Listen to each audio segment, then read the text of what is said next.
Chapter 28.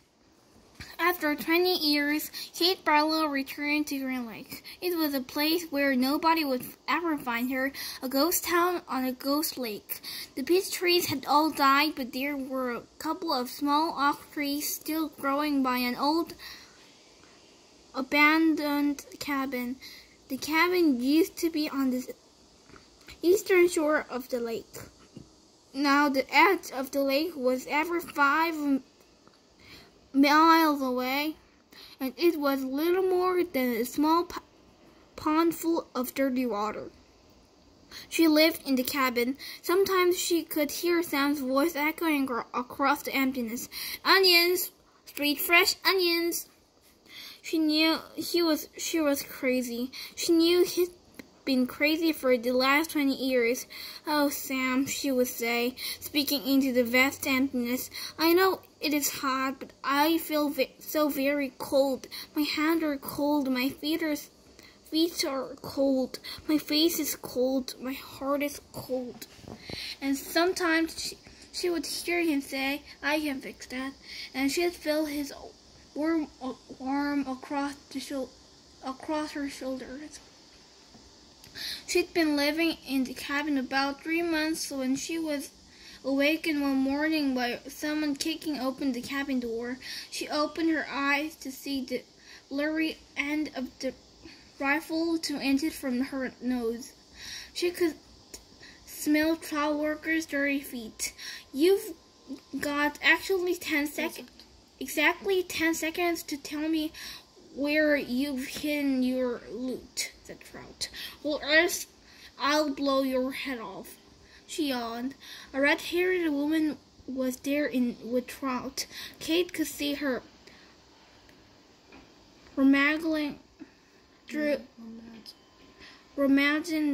the cabin, dumping drawers and knocking things for the shelves and cabinets. The woman came to her. "Where is it?" she demanded. "Linda Miller?" asked Kate. "Is that you?" Linda Miller had been in 4th grade when Kate Barlow was still a teacher. She had been a cute, freckle-faced girl with beautiful red hair. Now her face was blotchy and her hair was dirty and scraggly. "It's a Linda worker now," said Trout. "Oh, Linda, I'm so sorry," said Kate. Trout grabbed her throat with the rifle. "Where's your loot?" "There is no loot," said Kate.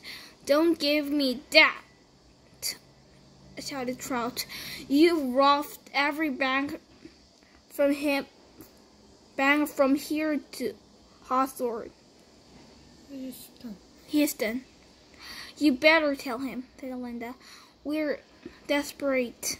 "You married him for his money, didn't you?" asked Kate. Linda nodded. "But it's all gone. It dried up with the lake. The peach trees, the livestock." I kept thinking it was to rain soon. The drought can't last forever, but it just kept getting hotter and hotter and hotter. Her eyes fixed on the shovel, which was leaning up against the fireplace. "Should bury it," she declared. "I don't know what you're talking about," said Kate. There was a loud blast as Trout fired his rifle just above her head. The window behind her shattered. "Where is buried?" she demanded. "Go ahead and kill me, Trout," said Kate. "But I hope you'd like to dig, 'cause you're gonna be digging for a long time. It's a big, vast wasteland out there. You and your children and their children can dig for the next 100 years and you'll never find it." Linda grabbed Kate's hair and jerked her head back. "Oh, we're not going to kill you," she said. "But by the time we're finished with you, you're going to wish you were dead." "I've been wishing I was dead for the last 20 years, said Kate. They dragged her out of the bed and pushed her outside. She wore black steel pajamas. Her turquoise-dotted black boots remained beside her bed. They loosely tied her legs together so she could walk, but she couldn't run. They made her walk barefoot on the hot ground. They wouldn't let her stop walking. "Not until you take us to loot," said Trout. Linda hit Kate on the back of her legs with the shovel. "You're gonna take us to it sooner or later. You might as well make you in sooner." She walked one way, then other, until her feet were black and blistered. Whenever she stopped, Linda whacked her with the shovel. "I'm losing my patience," warned Trout. She felt the shovel jab into her back, and she fell onto her dirt. "Get up," ordered Linda.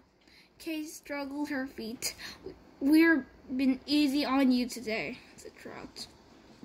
"It's gonna keep getting worse and worse for you until you take us to it." "Look out," shouted Linda. A lizard leaped toward them. Kate could see its big red eyes. Linda tried to hit it with the shovel, and Trout shot at it, but they both missed. The lizard landed on Kate's bare ankle. Its sharp black teeth bit into her leg. Its white tongue leaped up the droplets of blood that leaked out of the wand. Kate smiled. There was nothing they could do to her anymore. "Start digging," he said. "Where is it?" Linda screeched. "Where'd you bury it?" Trout demanded. Kate Barlow died laughing.